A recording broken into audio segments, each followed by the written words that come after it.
Con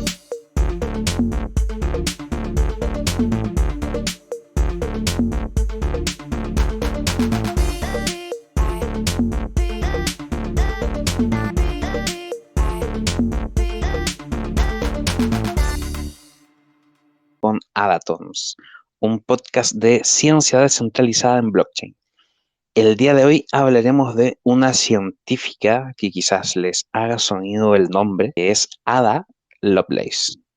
Y para este capítulo nos acompaña, bueno, un ya egresado estudiante de licenciatura en ciencias que ya habíamos tenido invitado a un capítulo anterior, nuestro querido amigo Andrés Jalabi, quien además tiene distintos intereses en la ciencia, no solamente en el tema quizás relacionado a tampoco solo la química, sino que a distintas áreas. Pero bueno, cuéntanos tú mismo un poquitito quién eres, qué haces y lo más importante, por qué te gusta o te sentiste atraído por las ciencias. Gracias por la invitación, Dante, gracias por esa introducción igual. Bueno, como bien decías, yo estudié de química en la Universidad Austral de Chile. Hice ahí uno hace primero la licenciatura, 4 años, y después sacas el título de químico. Lo que me gustó principalmente de la ciencia es que soy, creo que por naturaleza, una persona curiosa. Una persona curiosa y que me gusta inventar cosas también. Y de niño creo que me encontré con la típica frustración que hemos tenido todos cuando intentamos inventar algo de que simplemente no resulta. Y muchas de las veces las invenciones que no me resultaban creo que estaban basados en, no sé, que estaba aplicando física que había visto en caricaturas, por ejemplo, o cosas por el estilo. Y de a poco, aunque suene súper tonto, con ese tipo de aproximaciones creo que me fui acercando más a lo que es realmente el método científico y ya después decidí derechamente estudiar ciencia y química en particular porque me gusta harto también el tema de los fármacos. Y siempre uno de mis objetivos fue inventar un medicamento bacán para alguna enfermedad conocida. En su momento era como la artritis, porque mi abuelita tenía artritis y desde niño siempre quise como sanarla. Pero ahora hay un montón de objetivos que trabajar ahí. Ahora estoy haciendo el doctorado en fisicoquímica molecular. En el capítulo anterior que conversamos sobre Niels Bohr, ahí hablé harto de lo que hacemos en el doctorado, porque justo calzaba con las materias que estábamos viendo, por ejemplo. Pero para el día de hoy creo que va a ser más importante hablar de la faceta de divulgación científica que he estado trabajando igual, porque se relaciona directamente con Ada Lovelace.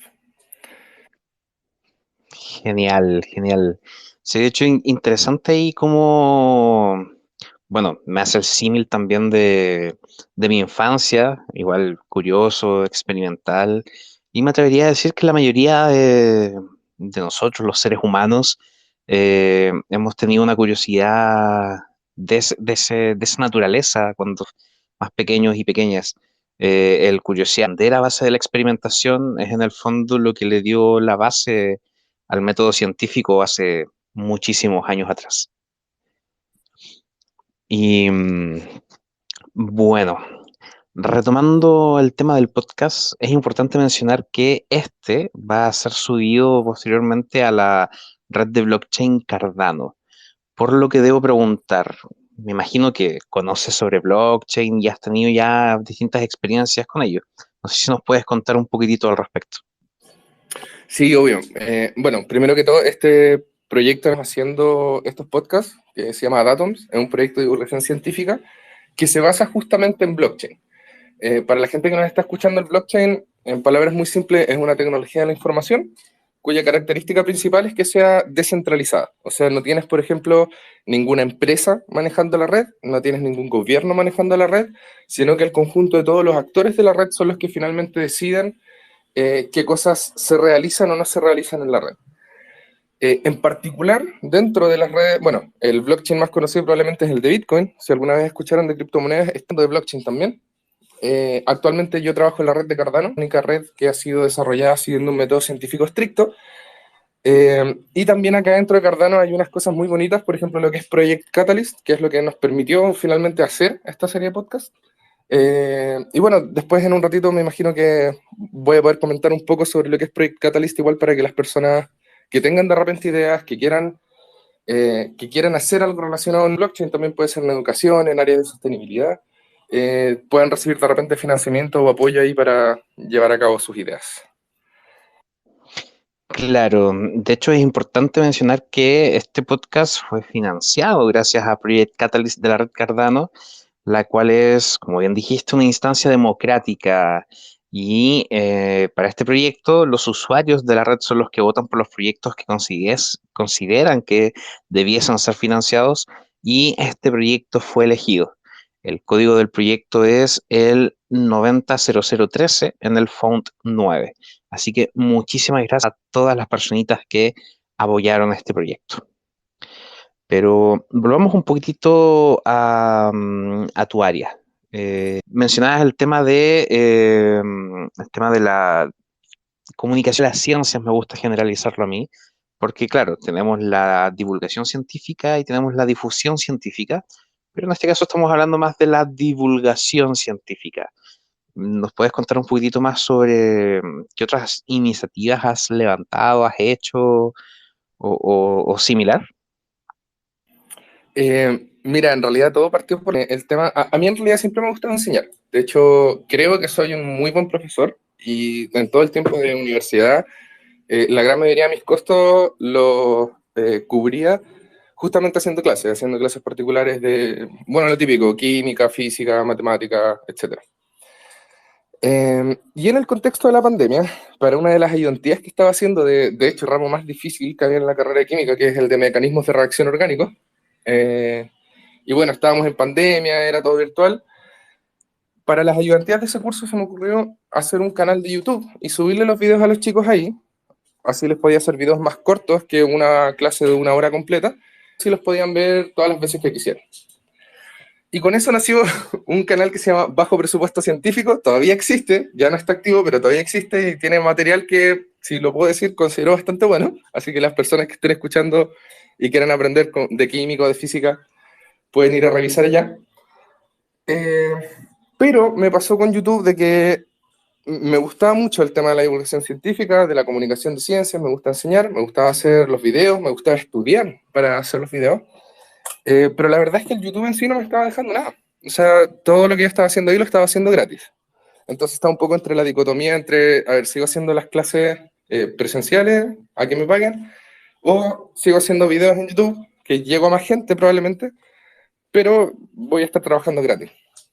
Y ahí es donde nació la idea de hacer el proyecto de Adatoms, donde mediante NFTs, que son coleccionables digitales, la gente puede apoyar el proyecto, así me ayudan a financiar mis operaciones, y aparte podemos postular a fondos dentro de la red de Cardano, por ejemplo, como el mismo Catalyst que estábamos hablando, que es el que permitió hacer este podcast. Y ahí dentro de la Adatoms, la verdad, hemos hecho varias cosas. Principalmente la idea de la Adatoms es llevar la ciencia, eh, y también la parte de economía y de finanzas que falta mucho, pero que es algo fundamental para involucrarse en temas de blockchain a todo público. Y la idea es que sea de una forma amena, que sea entretenido, que sea como una conversación entre amigos. Y creo que de hecho eso es justamente lo que se ha logrado en todos los capítulos. Tenemos series, por ejemplo, sobre química, series sobre física, tenemos una serie dedicada de varios capítulos a distintas sustancias psicotrópicas de uso común y cómo reducir los posibles daños de sustancias, cómo reconocer sustancias que bajo ningún concepto alguien debería consumir, qué sustancias sí son, entre comillas, seguras de consumir, para qué sustancias hay evidencia científica que pueden tener, por ejemplo, efectos terapéuticos, y bueno, un montón de otras cosas más. Genial, genial. Sí, de hecho, recuerdo haber visto parte de esos videos. No sé si tengo mala memoria, pero me atrevería a decir que igual algunos los transmitiste en vivo antes de grabarlos, ¿o no? Los Eh, de ciencia bajo presupuesto. sí, los de bajo presupuesto científico, allí hubo unos live que hicimos eh, Sí, sí, sí. sobre distintas cosas. El primero que hicimos fue con una artista que ahora es súper reconocida, que se llama Cristina Castellón. Su Instagram es Carnero de Metal. Es una tremenda. Y con ella hicimos el primer como podcast, por así decirlo, que hice en mi carrera de divulgación científica. Y era sobre el color. visto desde la perspectiva del arte y de la historia del arte, ¿cierto? Y de los materiales y la herramienta. Y el color visto de la perspectiva física, y ahí hablamos obviamente de electromagnetismo, de longitudes de onda, ¿cierto? De cómo funcionan los ojos, etc. Entonces, sí, hay lives ahí también y debo decir que he tenido mucha suerte de que todo lo que he hecho en ese sentido, he podido pasarlo súper bien y me ha gustado bastante el resultado también. Genial, genial. Y bueno, hoy vamos a estar hablando con cositas directamente relacionadas con la ciencia, obviamente, que es parte, uno de los pilares fundamentales de este podcast. Y bueno, igual me hace ruido ahí, te vamos a preguntar un poquitito las coincidencias de nombre. Imagino que no son coincidencias en realidad. Así que, bueno, como ya escucharon al comienzo, hoy hablaremos de Ada Lovelace y los vamos a poner en contexto. Pues Ada nació el 10 de diciembre de 1815 en Londres, Inglaterra.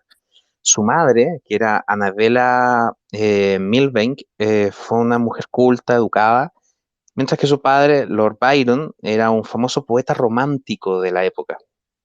A pesar de que sus padres se separaron un poco después de esto, Ada recibió una educación rigurosa y sólida en las áreas de matemática y ciencias, debido a que su madre deseaba darle la mejor formación que, o una formación un poco mejor de la que ella misma había recibido. Esto llevó a que Ada recibiera distintas tutorías desde la edad de los 4 años, con una estricta rutina y un control hacia con quienes se relacionaba. No tenía amistades de su edad y sus relaciones eran principalmente con personas mayores debido a estas distintas restricciones impuestas por su madre. Y bueno, como toda persona, fue creciendo y debido a lo anteriormente dicho, fue presentando algunas dificultades bueno, de sociabilidad también, pero también se sumaron algunas cositas de dificultades de salud, lo cual solo le permitió dedicarse finalmente a sus estudios, y así fue como Atlat comenzó a interesarse en las máquinas y en poder también crear una que le permitiera volar, generando sus propios escritos al respecto. Es importante también mencionar que las distintas conexiones familiares que estuvo realizando, principalmente por su padre, le pertenecen a diversas figuras de la ciencia y la literatura, a pesar de todas estas restricciones que no le permitieron disfrutar de su niñez como otras personas de su edad.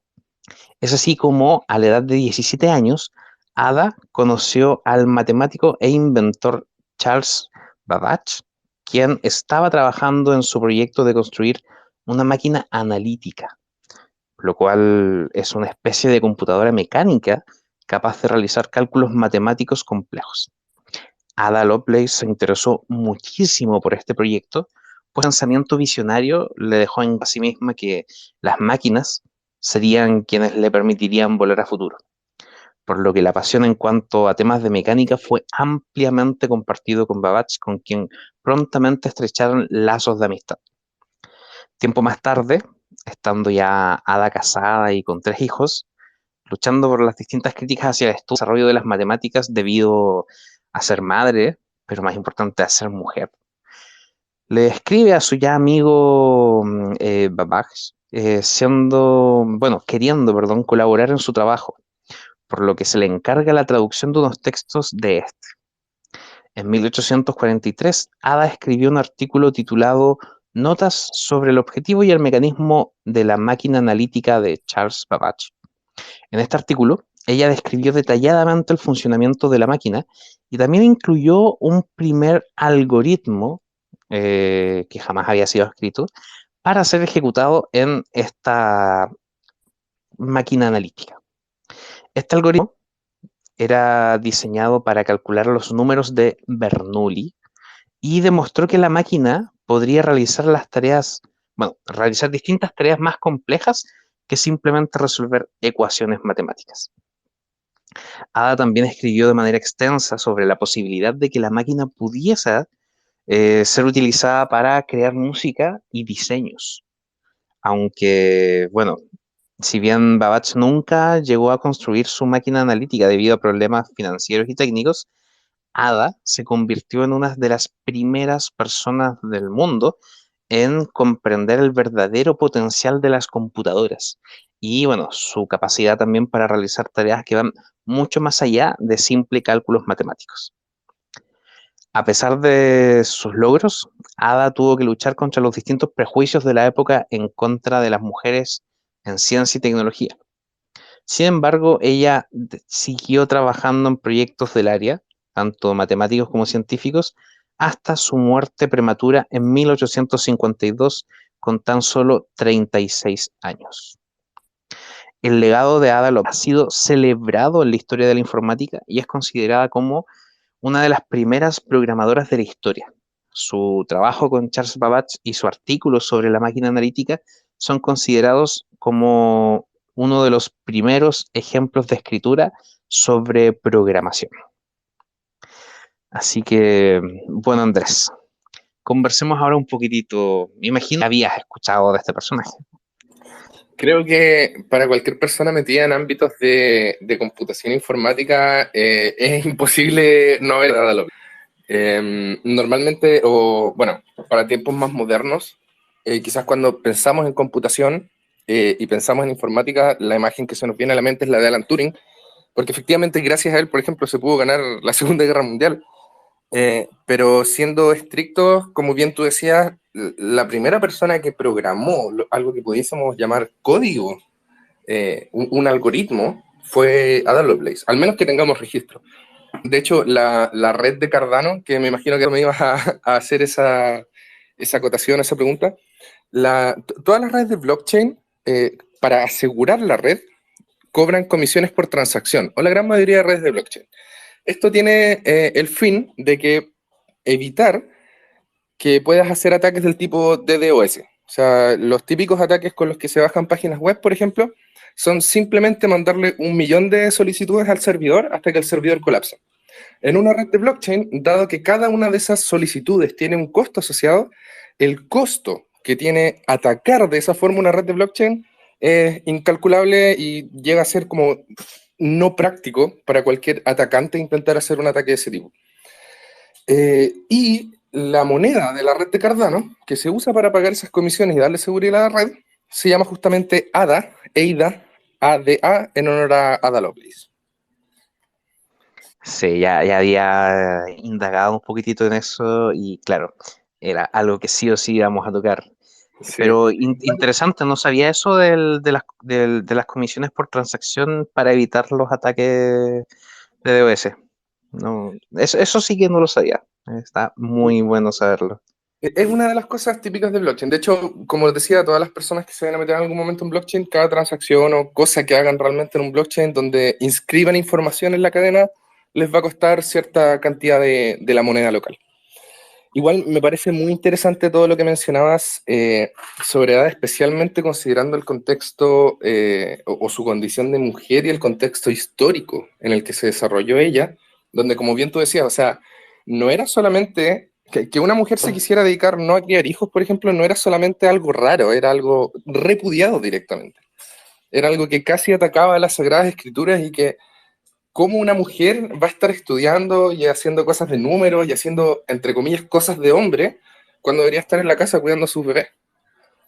Y creo que ella fue particularmente valiente en ese tiempo y también considerando su estatus, porque como bien tú decías, es la hija de Lord Byron y Lord Byron debe haber sido quizás el poeta más importante de la Inglaterra romana.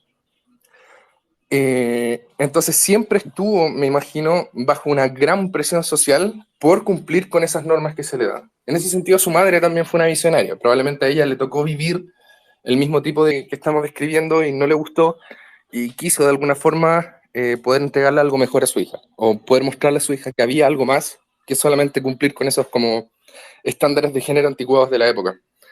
Y creo que es súper recomendable lo que hizo ella. Y creo que hasta el día de hoy, probablemente a generaciones futuras, va a seguir siendo un ejemplo de superación y un ejemplo de esfuerzo y de resiliencia para todas las chicas, para todas las mujeres, para todas las niñas que sueñan de repente con ser científicas cuando grandes. Creo que la figura de Ada Lovelace va a poder seguir inspirándolas por bastante tiempo. Comparto completamente lo comentado. De hecho, debo admitir que yo hasta no hace mucho no conocía a esta personaje. Me llamó bastante en ese hecho. Y bueno, conversando también en algunos podcasts anteriores, me hizo recuerdo el tema de, bueno, algunos movimientos feministas principalmente que se dieron en la Universidad Austral que buscaban incluir que dentro de los libros de estudios se incluyera más literatura de personajes como este, porque finalmente no solo ha estado este rol de la mujer como madre que siempre se ha, bueno, o ha causado que se invisibilice un poquitito en los grandes aportes o los trabajos de la mujer en el ámbito de la ciencia, sino que también, hay que decirlo, la ciencia igual lamentablemente está invadida de hombres, incluso de temáticas muy machistas. Si no, insisto, probablemente he conocido de antes a esta personaje. Y eso es algo que me llamó mucho la atención, muchísimo. Sí, bueno, tienes razón en eso. La verdad es que hace muy poco tiempo, o sea, no sé, menos tiempo del que he estado vivo yo, que tengo 25 años, hace muy poco tiempo me atrevería a decir que empezó a ser más masivo este tema como del feminismo en la ciencia o como de generalizar más la ciencia, volver la ciencia más inclusiva. Y como tú mencionas, o sea, hay muy pocas referencias en libros científicos de los esfuerzos que han hecho mujeres, siendo que muchos de los descubrimientos fundamentales que se han hecho han sido hechos por mujeres. Por ejemplo, en el caso ya tuviste el podcast de Rosalind Franklin, a ella le robaron su investigación. Ella se ganó un premio Nobel y Watson y Crick literalmente se lo robaron. Y hasta el día de hoy es algo que, según entiendo, no ha sido sanado en la historia, ni siquiera póstumamente. Lo mismo, por ejemplo, para el caso de el padre de la química, para Lavoisier. Todos dicen, ok, Lavoisier sí, el padre de la química, descubrió la relación, la conservación de masa, etcétera, pero él no trabajaba solo. Todo lo que hizo Lavoisier fue permitido gracias a que tenía a su esposa trabajando con él, que también era una persona brillante, que hablaba un montón de idiomas y le ayudó a traducir todos los textos que él necesitaba para sus investigaciones.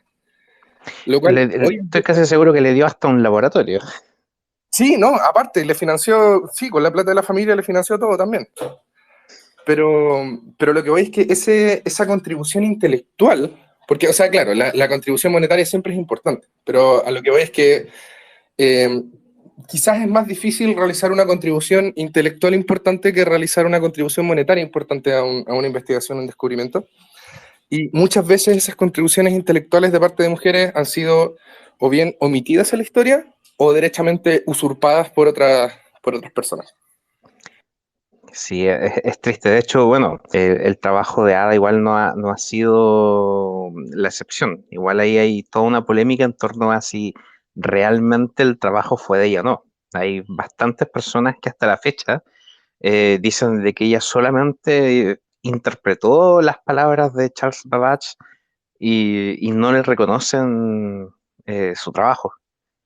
Pero bueno, esperemos que iniciativas como esta, como este podcast y como otras muchas que hay por ahí rondando, ayuden un poquitito a esparcir esta ciencia y a generar un pensamiento no solo más crítico, sino que también eh, más homogéneo, más horizontal, donde finalmente se reconozcan realmente los aportes indistintamente al género de cada persona.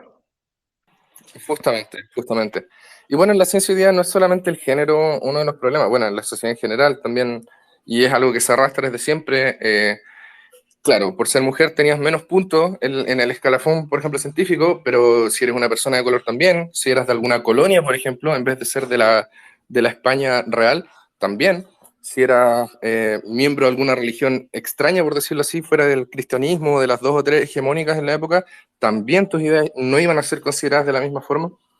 Entonces, hay muchas barreras todavía en la ciencia que hay que derribar y me alegro mucho de que podamos estar haciendo este podcast justamente como un pequeño granito de arena a ese trabajo. Exacto, finalmente todos los aportes, por más pequeños que sean, terminan influyendo a mover esta gran rueda que es la comunicación pública de las ciencias. Así que bueno, sigamos aportando un poquitito al conocimiento y profundicemos un poco sobre estos descubrimientos o definiciones científicas que ya hemos mencionado un poquitito relacionadas con Ada. Y bueno, veamos lo que es una máquina mecánica o una calculadora mecánica, que bueno, en este caso particularmente es una computadora que se utiliza para realizar cálculos matemáticos complejos, pero una computadora mecánica, ¿ya? No tiene así como los chips actuales ni nada de eso, sino que son solamente como palancas y cosas que se accionan de manera completamente mecánica. Justamente, Estas, palancas y engranajes para la eso gente. es la palabra que se me estaba yendo. Muchos engranajes ahí que están girando, de hecho se pueden ver muy bien en la película del científico que mencionaste, Alan Turing, donde resuelve estos problemas de encriptación. Y bueno, ahí pueden tener un pequeño ejemplo de cómo se ven algunas. Pero es importante mencionar que estas máquinas, bueno, fueron desarrolladas en el siglo XIX, antes de la invención de las computadoras electrónicas modernas. Y uno de los principales desarrolladores de estas máquinas fue Charles Babbage, quien diseñó esta llamada máquina analítica. Su máquina analítica fue de las primeras computadoras diseñadas en el siglo XIX y en este caso estaba diseñada para ser programada mediante tarjetas perforadas, como estas tarjetitas que todavía se utilizan para, no sé, marcar el horario al que uno ingresa al trabajo. Así, tenía distintos hoyitos que eh, estaban basados en las máquinas de tejido de la época. Esto permitía a los usuarios de las máquinas especificar un conjunto de instrucciones para esta máquina, lo que significaba en el fondo que podía ser utilizada para resolver una variedad de problemas matemáticos. Esta máquina analítica estaba compuesta por varios componentes claves, incluyendo, bueno, estas palancas, estos engranajes, que eran los que finalmente controlaban los distintos cálculos, y por otro lado tenía también un registro para almacenar los resultados. Tenía también un sistema de control que permitía asegurar de que las instrucciones que uno le entregaba en estas tarjetas perforadas se pudieran ejecutar en el orden correcto. Eh, Babbage trabajó en el proyecto durante varios años, pero nunca logró construir una versión 100% funcional debido a los problemas financieros y técnicos que habíamos mencionado anteriormente. A pesar de esto, el diseño de él sentó las bases para el desarrollo de las computadoras modernas y su enfoque en la programación mediante estas tarjetas perforadas sentó las bases para el desarrollo del lenguaje de programación y debido a que Ada colaboró con Babbage en el desarrollo de esta máquina, ella logró entender y profundizar este proyecto, escribiendo de manera extensa sobre este y logrando escribir el primer algoritmo que jamás había sido escrito, computado en una computadora. El algoritmo de Lovelace, diseñado para calcular los números de Bernoulli, demostraba que la máquina podía realizar tareas bastante más complejas que las que inicialmente Babbage pensaba que podían resolver a través de ecuaciones matemáticas más simples. Esto fue un gran avance en el campo de la informática y estableció las bases del desarrollo de la programación de computadores. Su artículo, en el fondo, sobre esta máquina analítica es considerado como uno de los primeros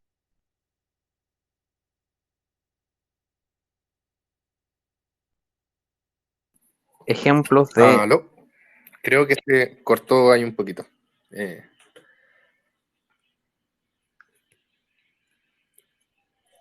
escritura. no sé si me escuchas, se te está cortando un poco la red, se está escuchando cortado.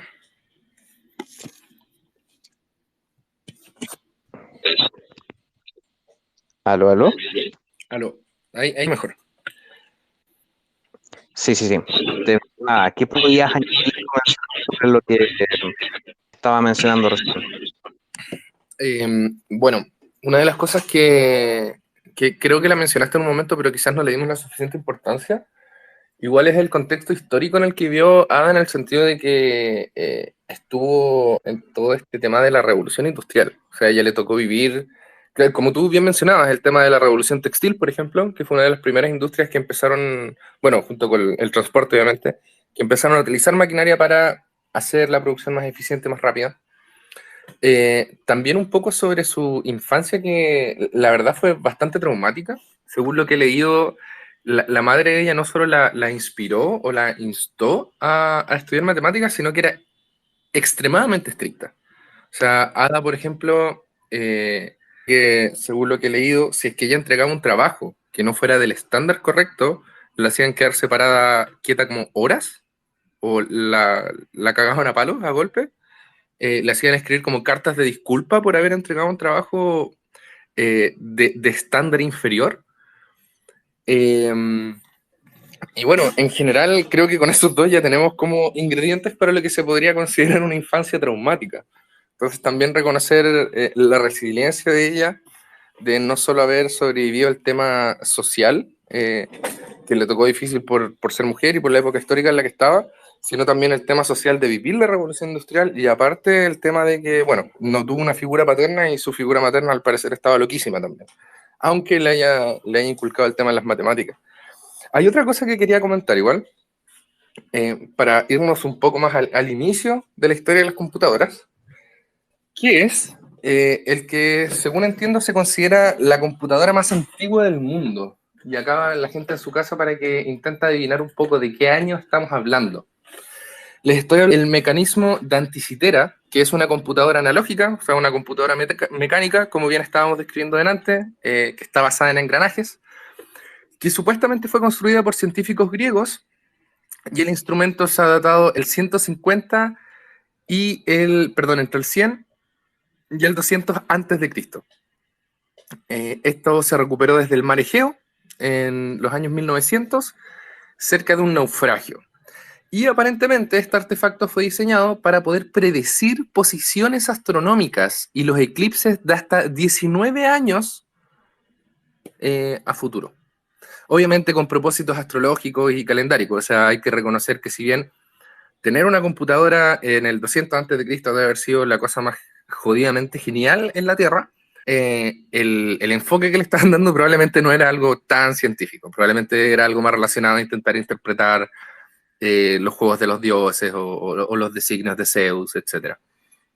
Claro, pero igual es curioso eso, porque la computadora anticitera fue descubierta más o menos en la misma época, si no me equivoco, en la que se estaba desarrollando este trabajo de Ada y Babbage, o no. Sí, justamente. De hecho, por lo que entiendo, en el momento en que se descubrió, se pensó también que era algún tipo como de fraude o algo por el estilo, como que algún chistoso había creado algo y lo había dejado ahí como para molestar a los arqueólogos.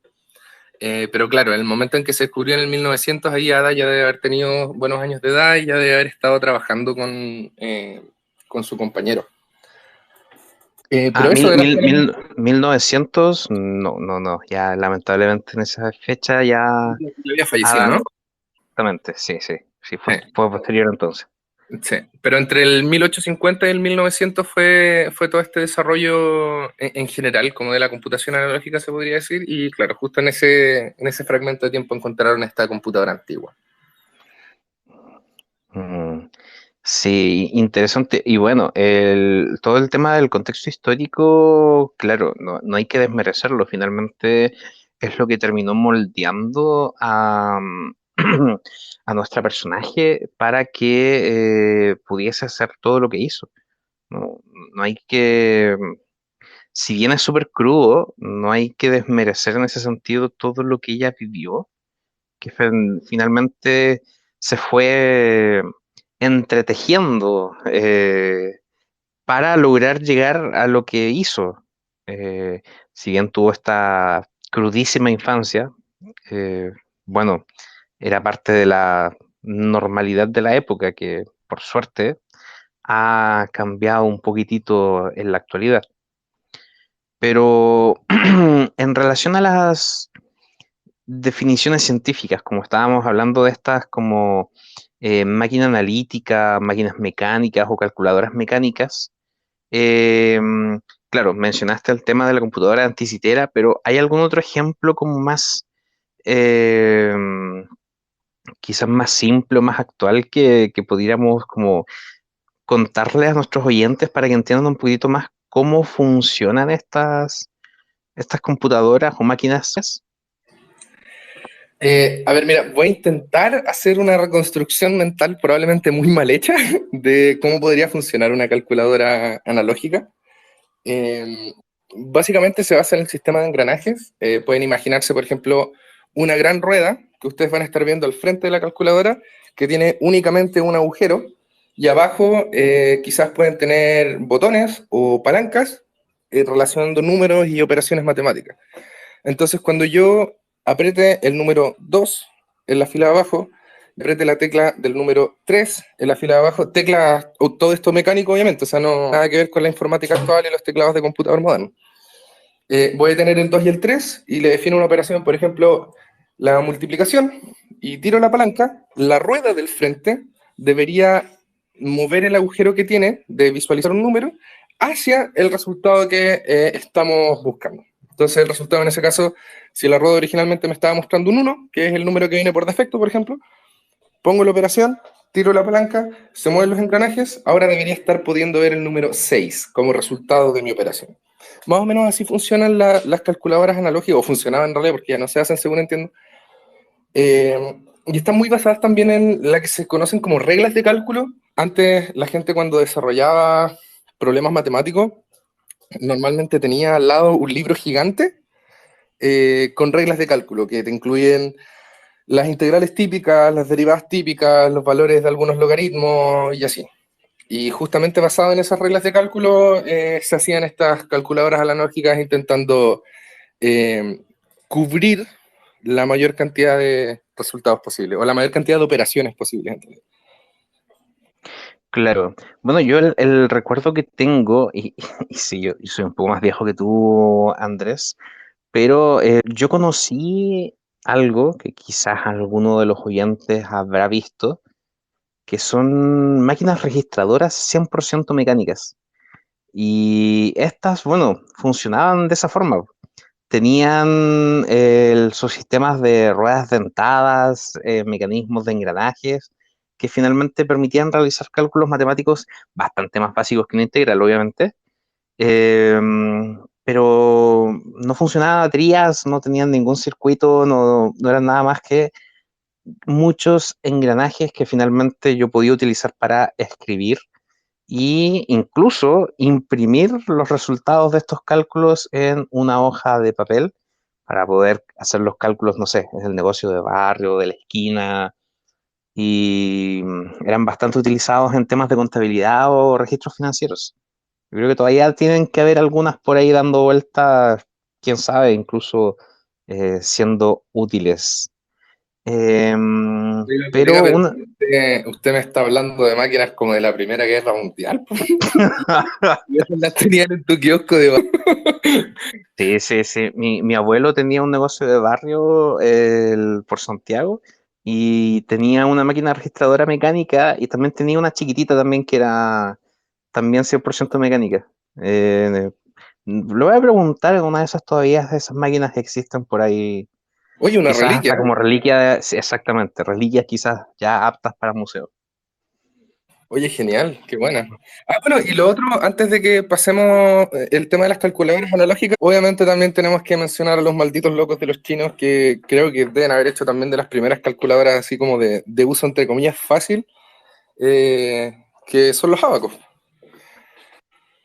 Claro, no solo el Abaco, de hecho hay otros sistemas por ahí que tienen ellos que les permite realizar cálculos de una manera mucho más optimizada y bueno, por eso eh, los niños asiáticos en general suelen tener un desarrollo mucho más profundo en las matemáticas que nosotros a la misma edad.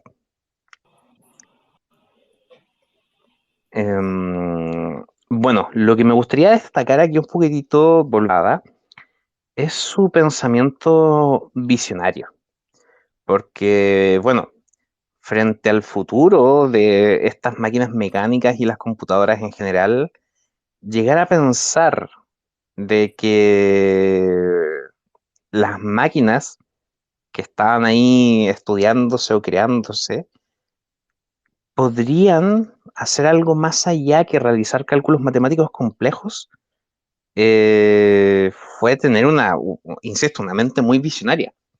En el artículo que ella escribió, se tituló simplemente Notas, eh, Ada escribió extensamente sobre las posibilidades de esta máquina y señaló de que podría ser utilizada para crear música e incluso diseños, mostrando un entendimiento o una imaginación sobre el potencial de estas futuras computadoras para realizar tareas que van más allá de simple cálculos matemáticos, que es un poquitito lo que tenemos hoy en día en la actualidad.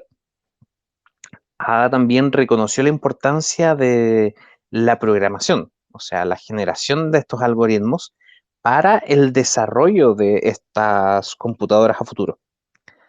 En su artículo ella describió detalladamente el funcionamiento de la máquina y, bueno, como ya mencionamos también, incluyó este primer algoritmo para ser ejecutado en una computadora, lo cual sentó las bases para el desarrollo posterior de la programación de computadoras. Eh, y bueno, eso demuestra también de que ella comprendía muy bien la importancia de ir especificando instrucciones para que las máquinas pudiesen realizar estas tareas específicas. No sé qué nos puedes comentar de eso un poquitito, Andrés.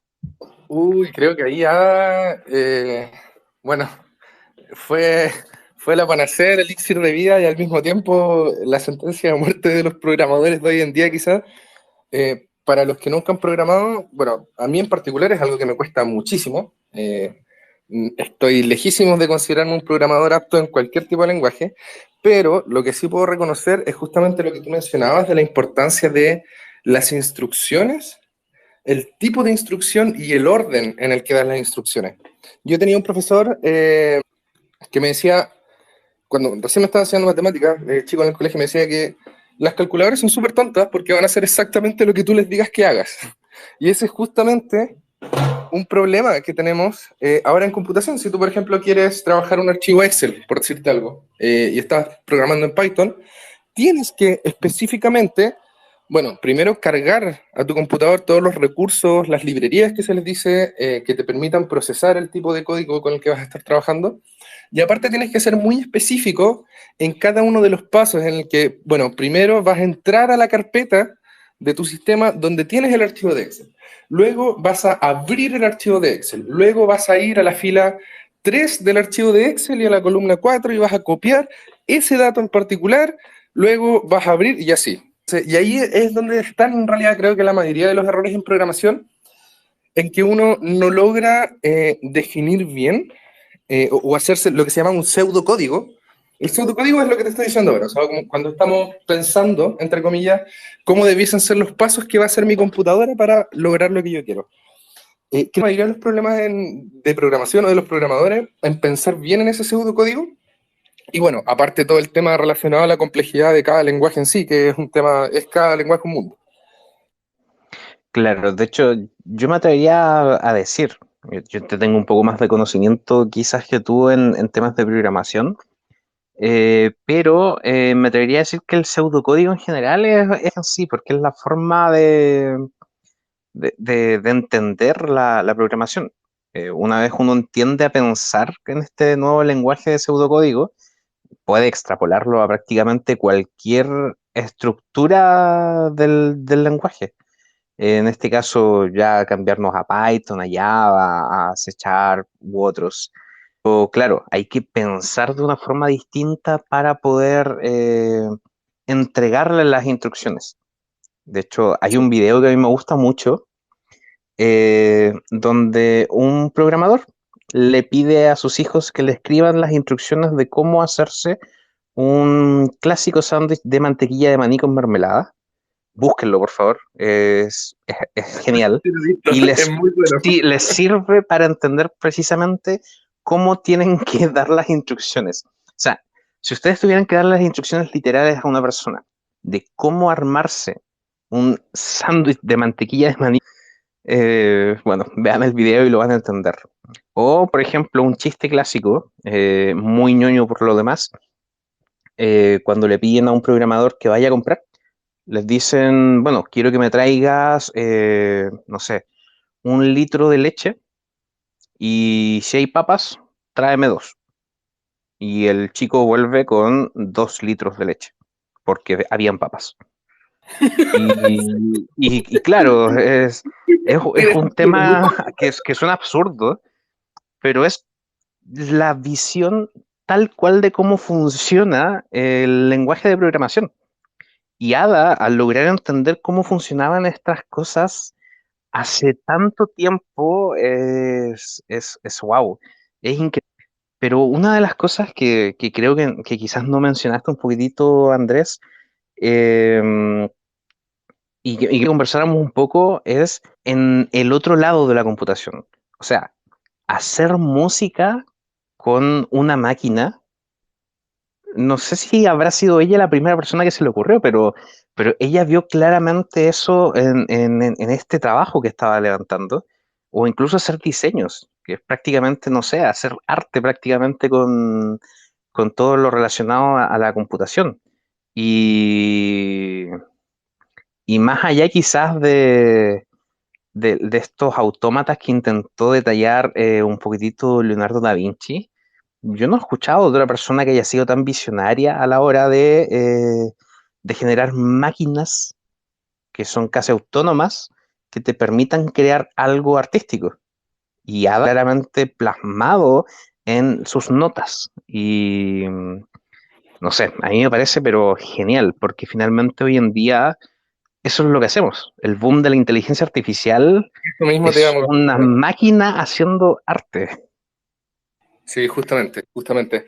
De hecho, creo que estar viva hoy en día para Ada Lovelace quizás sería como el mejor regalo en el sentido de que podría ver el gran nivel de avance que pueden tener sus ideas, y eso es considerando que en términos de inteligencia artificial todavía nos falta un montón por avanzar. O sea, todas estas geniales herramientas que estamos viendo, el Mid Journey para hacer imágenes, DALI para hacer imágenes, todos estos software de edición de video, obviamente el ChatGPT que se ha vuelto súper famoso, de los software de mayor adopción, de adopción más rápida en la historia, eh, aún le falta mucho. Y ya, aún con lo, entre comillas, obsoletos, probablemente que van a ser en 5 o 10 años más, aún así pueden hacer cosas realmente asombrosas, aún así pueden mejorar las capacidades humanas, que creo que ahí es bueno tener en cuenta cuál es realmente el propósito de la inteligencia artificial. La inteligencia artificial está ahí únicamente por dos razones. Uno, o mejorar tus capacidades como humano para hacer lo que haces como humano, o dos, reemplazar tus capacidades humanas y que tú puedas dedicarte a otra cosa. Esos son los dos objetivos que tiene la IA y son cosas que se están logrando súper bien en algunos aspectos. Todo lo que sea, por ejemplo, análisis de datos, que es algo, por ejemplo, analizar el flujo de caja de una empresa, analizar de una empresa que cotiza en bolsa, cómo han sido el movimiento de sus acciones, ver los riesgos estratégicos que tiene una empresa, por ejemplo, es algo que a un humano, incluso a un humano experto, le cuesta mucho hacer. Es algo difícil, es algo por lo que pagan mucho. Pero con modelos como ChatGPT, solamente entregándole el Excel, por decirlo así, con los datos de la empresa, ya te puede entregar una visión bastante acertada de lo que está sucediendo. De hecho, es interesante el símil entre esos como primeras tarjetas perforadas que le entregaban a estas máquinas analíticas. Y yo me atrevería a decir que estamos como en una etapa símil, donde le estamos entregando, y ChatGPT lo que está haciendo, o las distintas tecnologías, están haciendo ese trabajo por nosotros. Ellos están haciendo actualmente estas tarjetas perforadas para que nosotros podamos trabajar mucho mejor Y lo que vamos a tener más adelante, no sé, que sea bastante increíble y espero estar vivo para verlo. Creo que estamos en una etapa muy interesante de esto y claro, si bien a Ada le encantaría poder entender todo lo que está pasando ahora, yo creo que primero le explotaría la cabeza. Porque lo que se hemos logrado en tan poco tiempo es inmenso. No, o sea, claramente. De hecho, creo que a una persona como Ada, por ejemplo, sería casi imposible convencerla de que ChatGPT es un software y no hay una persona detrás escribiendo, que de hecho es algo que ahora pasa mucho. Cuando recién salió ChatGPT o cuando recién salieron estos modelos de procesamiento del lenguaje masivo, muchas de las críticas, entre comillas, ignorantes, por decirlo así, eran del tipo, oye, esto debe ser un bulo y en realidad hay un tipo detrás que está buscando en Google la información y después de tantos segundos me tira una respuesta. Pero quería hacer otra acotación respecto al tema de la inteligencia artificial, que es un tema que me gusta mucho. No sé si lo comenté, pero en mi tesis de doctorado estoy trabajando con inteligencia artificial y es el tipo de saltos tecnológicos que han permitido que evolucione la inteligencia artificial, porque la IA en realidad no es algo nuevo. La primera vez que se habló de IA fue ya en el 1960 quizá, de inteligencia artificial, que se empezó a trabajar con Machine Learning, y hubo un tiempo que se dejó de trabajar con la IA. Ya se consideró que se había alcanzado el tope de lo que se podía hacer y se dejó de trabajar, pero en realidad fue por un tema técnico. Fue porque para los tipos de procesamiento de datos que se estaban o que se necesitarían para hacer modelos como los que tenemos hoy día, por ejemplo, tenías que hacer operaciones en paralelo, que es algo que antes ningún computador o muy pocos computadores podían hacer. Los computadores en su naturaleza son secuenciales. Hacen primero el paso 1, luego el paso 2, luego el paso 3, muy rápido. Lo hacen increíblemente rápido, pero siempre es secuencial. Uno de los saltos que permitió, y que de hecho esto es únicamente gracias a NVIDIA particularmente, a la empresa esta de tarjetas gráficas, ellos diseñaron sistemas de procesamiento especialmente para la inteligencia artificial. Y esa es una de las cosas que permitió el boom que tenemos hoy día. Y ahora mi pregunta es para los oyentes, y bueno, para ti también, si es que la quieres comentar. Ahora que tenemos procesamiento en paralelo, imagínense cómo van a ser las IAs del futuro una vez que la computación cuántica ya sea una cosa mainstream o aburrida, por decirlo así, cuando ya todos tengan una computadora cuántica en su casa, por ejemplo, cómo van a ser los modelos de IA o las capacidades de la IA que vamos a tener en ese momento. Porque ya no solo va a ser un tema de la paralelización de los procesadores, de los cores, sino que también va a ser un tema de, por propiedades cuánticas, uno puede de por sí ya reducir mucho el tiempo de cálculo de algo. Cuando uno, y esto lo discutimos un poco en el capítulo de Bohr, cuando tú determinas un estado cuántico, determinas una combinación de distintos estados del sistema posible, cada uno con distintas probabilidades, pero los determinas todos al mismo tiempo. No tienes que hacer algo secuencial, o no es necesario per se hacer algo secuencial. Obviamente hay métodos de cálculo, sistemas secuenciales, es obvio si nuestras computadoras funcionan así. Pero a priori no necesitamos hacerlo secuencial.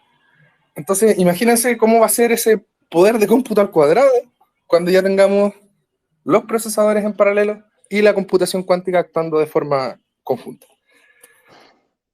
Claro, de hecho, bueno, no sé si hay, yo me imagino que sí, ya hay gente que está incursionando en temas de inteligencia artificial y computación cuántica, pero bueno, si a alguna personita le interesa la computación cuántica, los invito a que se acerquen bueno, a su navegador web favorito y busquen, no sé, yo personalmente soy defensor del trabajo de IBM en temas de computación cuántica. De hecho, he profundizado bastante en los cursos y escuelas de computación cuántica que ellos han dictado, pero igual hay otras opciones como, creo que Xanadu es uno de los, bueno, es como el par canadiense de computadores cuánticos ahí donde pueden indagar al respecto. Y claro, yo pienso en todo lo que se puede lograr ahí y wow.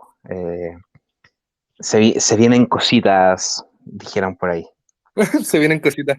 Igual sería, Sí, creo, interesante, aprovechando que estamos hablando del tema, si le puedes contar rapidito, si quieres, al público un poco, porque sé que tú participaste en un evento y por lo que entiendo desarrollaron un juego cuántico. sí, sí, sí. Bueno, en computación cuántica hay distintas instancias que tratan de, ¿cómo decirlo? De hacer de que la gente aprenda y que pueda, obviamente, claro, acercar un poquito la computación cuántica a más gente. En este caso, lo que se hizo fue una escuela de computación cuántica, que, bueno, gracias a la pandemia, y esto es lo único que le agradezco a la pandemia, es que se permitió que fuese online y que se pudiese conectar gente de distintas partes del mundo. En este caso, participamos distintas personas. En mi equipo había una persona de Estados Unidos, una persona de Perú, otra de Ecuador, yo desde Chile. Y bueno, tuvimos que resolver un par de problemas matemáticos directamente aplicando temas de computación cuántica. Y después de eso teníamos que generar un material que sirviese de alguna forma. Nosotros nos enfocamos en el área de educación. Quisimos entregar algo que permitiese a la gente entender cómo funciona esto de la superposición de estados cuánticos a la hora de hablar de cuántica. Y desarrollamos un juego. Eh, Espero que quienes escuchen entiendan un poquitito de este juego, que es un Space Invaders, que en el fondo es una nave que está disparando a distintas cosas que van apareciendo en la pantalla.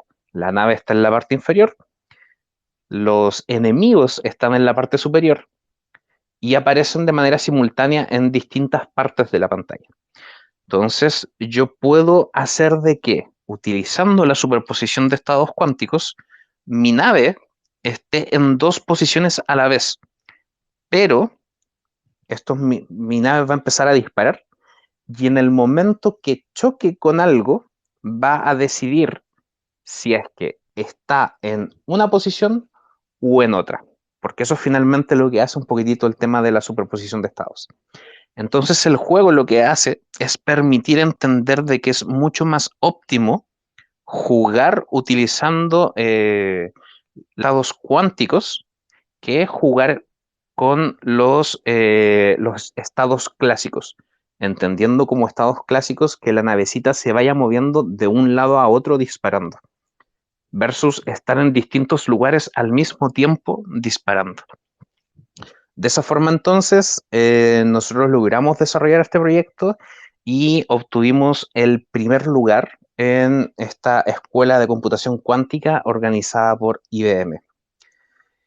Y bueno, yo creo que este trabajo eh, es, no sé, refleja igual, volviendo un poco al trabajo de Ada, lo revolucionario que fue su trabajo, digo yo, porque finalmente sin aportes como el que ella hizo, no podríamos tener todo lo que tenemos ahora, o quizás lo hubiéramos tenido mucho más tarde.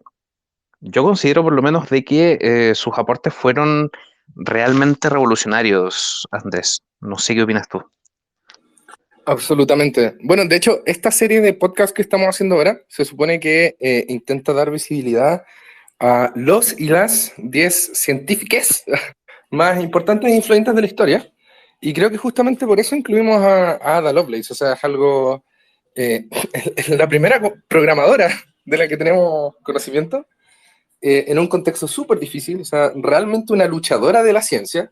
Para la gente que estamos estudiando ciencia y creemos que la tenemos difícil, eh, no, no la tenemos tan difícil, cabrón. O sea, intentan hacer lo que hizo ella en el 1800.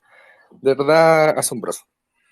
Y bueno, es algo que en realidad uso todos los días en mi trabajo. O sea, creo que todas las personas que trabajen con computadores, yo me dedico a la cuántica, pero alguien que se dedique al código, alguien que se dedique al arte digital, todos deberíamos en algún momento, al menos una vez al año, ponernos de rodillas, prenderle una vela a Santa Blaze y pedir que nuestro código no tenga bugs.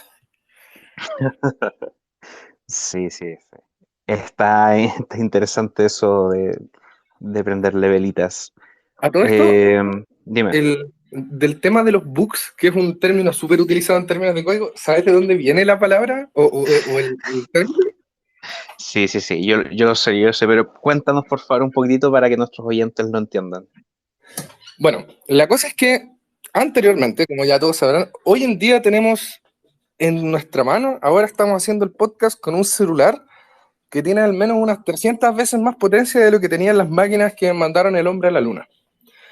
Y antes las máquinas también eran gigantísimas, o sea, si ustedes buscan de los primeros computadores de IBM, por ejemplo, tengo entendido que era toda un edificio, no sé si era la primera planta o estaba arriba, pero era todo el piso de un edificio, era el servidor que ellos estaban utilizando para calcular, no sé, dígitos de pillo o lo que sea que hace la gente con su tiempo. Y pasaba que de repente la máquina no funcionaba. ¿Y por qué no funcionaba la máquina? Bueno, estando en una ciudad fría y generando tanto calor los servidores, criaturitas, animales y principalmente bichos, bugs, se metían a los servidores buscando el calor y se terminaban friendo en los transistores, ¿cierto? Etcétera. Eh, y bueno, quedaban ahí muertos. El cuerpo de estas criaturas genera cierta resistencia, ¿cierto? Va a interferir con los procesos y la máquina no funcionaba. Entonces los ingenieros tenían que darse el titánico trabajo de hacer lo que es un debugging. Desbichear, por decir así, que era literalmente en ese caso abrir tapa por tapa, ir con un pincelito y empezar a retirar a los bichos muertos. Hoy en día, obviamente, ya no sucede eso y los bugs que tenemos en realidad son errores humanos y el proceso de debugging que se hace hoy en día, cualquier persona que trabaje con código te va a decir es sentarte, leer línea por línea lo que estás haciendo y darte cuenta línea por línea de lo mal que escribes código y de por qué no está funcionando. Claro, debo añadir de que el término de bugs viene incluso desde antes de que existieran temas eléctricos, porque cuando ya se tenía la programación por tarjetas de papel, los bichitos también hacían lo suyo. Específicamente aquellos insectos que comían papel o degradaban madera, entendiendo Oh, distintos engranajes en eso. Así que en esa época ya existía la palabra de bugs, que eran estos insectos que se comían una parte de la maquinaria o del algoritmo directamente. oye, Eh, interesante, no lo había escuchado nunca y tiene todo el sentido del mundo. sí, sí, está retratado ahí en distintos libros ese concepto. Pero bueno, ya vamos llegando al capítulo, por lo cual te vamos a pedir el clásico desafío de este podcast, que es que nos puedas explicar, ojalá solo en 60 segundos, un resumen de lo importante que fue todo lo aportado por Ada Lovelace para que alguien que no es del área de las ciencias lo pueda entender. 60 segundos o lo más breve que puedas, cercano a 60 segundos. Vale, vale, vale. Ada Lovelace fue la mejor programadora de la historia. No, para todos los que no están en ciencia y les gustaría meterse a ciencia, probablemente van a tener que trabajar con computadores y probablemente van a tener que en algún momento darse cuenta de la importancia de Ada Lovelace. En realidad no es algo que yo les pueda transmitir, pero sí es algo que les puedo asegurar que van a encontrar en el camino si deciden dedicarse a este maravilloso mundo de las ciencias. Genial, breve, preciso y conciso. Y bueno, retomando un poquitito el trabajo de ti y lo que nos comentabas al comienzo. Eh, bueno, mencionaste principalmente el tema de la comunicación pública y las ciencias. No sé si nos puedes comentar un poquitito de quizás alguna otra idea relacionada con esto. No sé, algo que estés tramando por ahí, alguna idea futuro que quieras desarrollar que todavía no hayas logrado, no sé. Bueno, lo primero que se me viene a la mente obviamente es mi trabajo de tesis en ese sentido, que espero poder desarrollarlo. Que estoy haciendo modelos predictivos utilizando cálculos cuánticos justamente para predecir las actividades genotóxicas de algunos compuestos y con eso puedo predecir si es que algo produce mutaciones o si es que algo directamente va a producir cáncer, por ejemplo. Eso es lo que estoy trabajando ahora. Tenemos igual algunos proyectos que vamos a mandar ahora de parte de Green Pro Technology, que es una empresa que tenemos de ciencia y tecnología sustentable, a Project Catalyst, para generar también alimentos nutracéuticos sustentables basados obviamente en ciencia verde, y espero que esos también tengan buena acogida. Pero de momento, eso. Genial. Y bueno, si tuviéramos que hablar directamente sobre estas personitas que nos están escuchando y hubiera alguna persona que quizás esté interesado en las ciencias o quizás ya directamente en temas de computación, de programación o un cruce entre ambas, ¿qué consejo o última palabra le entregarías a esa persona para que pueda orientarse un poquitito y sepa cómo acercarse a esta área de investigación? Uy, eh, creo que, a ver, va a ser un poco raro lo que voy a decir, pero en sí la programación quizás no te sea necesaria en tu trabajo científico, pero te aseguro al 100% de que te va a ayudar mucho, te va a facilitar mucho las cosas, te va a ahorrar mucho tiempo e incluso puede hacer que no cometas algunos errores típicos humanos. Por ejemplo, todo, o en general, como recomendación, todo lo que se pueda automatizar, les recomiendo automatizarlo. En mi caso, por ejemplo, trabajo con bases de datos y tengo, por ejemplo, 1000 moléculas. Si yo paso, y te lo digo porque me ha pasado, o sea, he cometido este error. Si yo voy entrada por entrada, copiando y pegando en el Excel de salida, ¿cierto? Los datos, les aseguro que en algún momento me voy a equivocar. Y eso puede poner en jaque todo el trabajo que estoy haciendo, incluso las cosas que hice bien. La solución para eso es escribir un código, o sea, y preocuparme obviamente que el código esté bien hecho, pero escribir un código que me extraiga eso de la forma en que yo necesito y los ordene de la forma en que yo necesito de forma automática. Porque la gracia de las computadoras no es que no se equivoquen, es que solo se equivocan una vez. Si tú, por ejemplo, arreglas el bug después, no vas a tener el mismo error, a diferencia de los humanos. Si yo me equivoco en eso que te acabo de mencionar, me voy a dormir y mañana sigo trabajando, te aseguro que mañana me voy a equivocar en el mismo problema. Así Claro. que intenten aprender código y les aseguro que les va a solucionar un montón de cosas. Aparte, para los que tengan ideas, recuerden que existe Project Catalyst, que va en una red de blockchain. Siempre es bueno tener un poco de conocimiento de código si vas a trabajar en blockchain y ahí pueden obtener financiamiento descentralizado para sus proyectos, sean educativos, sean de ciencia, sean de blockchain en sí, sean de aplicaciones, etcétera. Muchísimas gracias entonces, Andrés, por acompañarnos el día de hoy. Le recordamos también a la gente que nos está escuchando que este es uno de los episodios de un total de 10 en los que estamos abordando a distintas personas de las ciencias y profundizamos también un poquito sobre las distintas temáticas asociadas a sus investigaciones. Y como bien mencionó ya aquí nuestro invitado, este trabajo es posible gracias al apoyo de Project Catalyst de la red Cardano. Así que bueno, muchísimas gracias a quienes se conectaron mientras grabábamos este podcast, como también a quienes están escuchándolo ya subido a la red de Cardano. Y bueno, invitarles a que aprendan ciencia, que entiendan ciencia, profundicen un poquito de la ciencia y si no, que hagan llegar contenido científico como este a muchísimas más personas. Así que Andrés, no sé Justamente. si quieres entregar algo, unas últimas palabras. Último mensaje del patrocinador para todos los que nos estén escuchando. Recuerden seguir a Datums NFTs en Twitter y van a tener acceso a material educativo. Todo nuestro material educativo siempre se sube a la red de blockchain de Cardano. Y como es una red de blockchain, va a quedar visible para todos de forma gratuita y de forma permanente para siempre. Así que espero que les guste el trabajo que estamos haciendo y como siempre, muchas gracias Dante por guiar este capítulo. De nada, estimado, y bueno, nos estaremos conversando en otra oportunidad. Cuídense todos y todas y todes, nos vemos y nos conversamos en otra oportunidad. Chao, chao. Nos vemos. Chao.